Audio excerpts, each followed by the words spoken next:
నిజామాబాద్ జిల్లా seeds corporation ఆఫీసులో రైతాంగ పోరాట గలం పాట సీడీని Telangana seeds corporation chairman Avinash Reddy ఆవిష్కరించారు. ఆర్మూరు రైతాంగ పోరాట ఫలితంగానే పసుపు బోర్డును కేంద్ర ప్రభుత్వం ఏర్పాటు చేసిందన్నారు. బోర్డు ఏర్పాటు చేసి చేతులు దులుపుకోవటం కాదని రైతులకు మద్దతు ధర కల్పించే విధంగా చర్యలు చేపట్టాలన్నారు. గత ప్రభుత్వం రైతులపై పెట్టిన కేసులను ఎత్తివేసే విధంగా ప్రభుత్వం దృష్టికి తీసుకెళ్తామన్నారు. వ్యవసాయాన్ని కార్పొరేట్కు అప్పగించే కుట్రను కేంద్ర ప్రభుత్వం ఉపసంహరించుకోవాలని డిమాండ్ చేశారు. ఉద్యమానికి సంబంధించిన ఉద్యమంలో ఎందరు ఇబ్బంది పడ్డారు, ఎందరు జైలు పోయారు, ఎన్ని కేసులు అనేది ఎవరు మాట్లాడలేదు. ఎంత దారుణం అంటే వాళ్ళేదో రైతుల మీద ప్రేమలు చేసినట్టుగా మాట్లాడుతూ ఉన్నారు. నేను చివరిగా మీ ద్వారా ఏదైతే బోర్డు తీసుకొచ్చి చేతులు దులుపుకోవద్దని నేను విచారం చేస్తున్నా.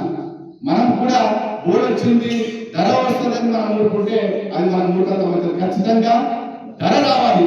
వచ్చేసరికి ఖచ్చితంగా అందరూ రైతు ప్రయోజనమే ఉండాలనేటువంటి మాట చెప్తా ఉన్నాను. చాలా మంది మేము పసుపు రైతు సంఘం రాష్ట్ర అధ్యక్షులము లేకుంటే అదో ఇదో చెప్తారు.